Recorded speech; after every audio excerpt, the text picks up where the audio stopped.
তার মতো একজন ব্যক্তিকে, তার মতো নেতাকে, এক স্বাধীনশীল নেতাকে যেভাবে জনগণের দেখা উচিত ছিল, যারা ওনার কাছ থেকে উপকৃত হয়েছেন তার না ওনার জন্য এগিয়ে আসেন নাই, এই দুঃখ আমাদের থেকেই যাবে। সাবেক মন্ত্রী ও আওয়ামী লীগের বর্ষিয়ান নেতা তোফায়েল আহমেদের প্রথম জানাজা রাজধানীর ধানমন্ডির মসজিদুত তাকওয়ায় অনুষ্ঠিত হয়েছে।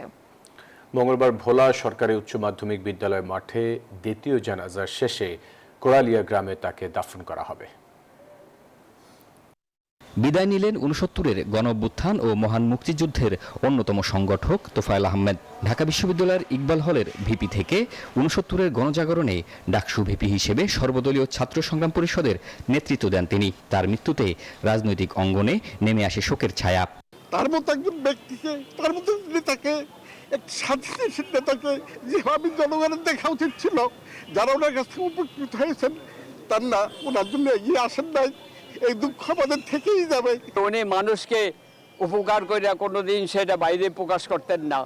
রোববার বাদ মাগরিব ধানমন্ডির তাকওয়া মসজিদে তার প্রথম জানাজা সম্পন্ন হয়। রাষ্ট্রীয় মর্যাদায় দাফনের দাবি তোলেন ঘনিষ্ঠজনরা।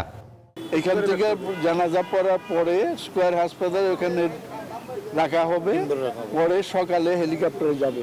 7বার 8বার এমপি ছিলেন, মন্ত্রী ছিলেন, এদেশের যে কোনো আন্দোলনে উনি সম্মুখ সারির যোদ্ধা ছিলেন মুক্তিযুদ্ধ থেকে আরম্ভ করে। আমরা আশা করি এবং দাবি করছি স্পিকার সহ সরকারের কাছে ওনার একটা জানাজা যেন সংসদের দক্ষিণ প্লাজায় অনুষ্ঠিত হয়। জানাজা শেষে মসজিদ এলাকায় জয় বাংলা স্লোগানে মিছিল শুরু করে কার্যক্রম নিষিদ্ধ ঘোষিত দল আওয়ামী লীগ নেতাকর্মীরা। এ সময় বেশ কয়েকজনকে আটক করে পুলিশ। এখানে একটা জানাজা হয়েছে, শান্তিপূর্ণভাবে জানাজাটি শেষ হওয়ার পরপরই কতিপয় ব্যক্তি বিশৃঙ্খলা করার চেষ্টা করেছে।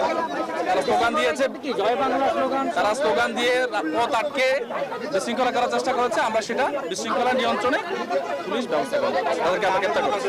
মঙ্গলবার সকালে হেলিকপ্টার যোগে তোফায়েল আহমেদের মরদেহ নেওয়া হবে ভোলায়। বাদ জোহর ভোলা সরকারি উচ্চ মাধ্যমিক বিদ্যালয়ের মাঠে দ্বিতীয় জানাজা শেষে কোরালিয়া গ্রামে মায়ের পাশে চিরনিদ্রায় শায়িত হবেন এই বর্ষিয়ান রাজনীতিবিদ। শিহাব জাহিদ, নিউজ 24, ঢাকা।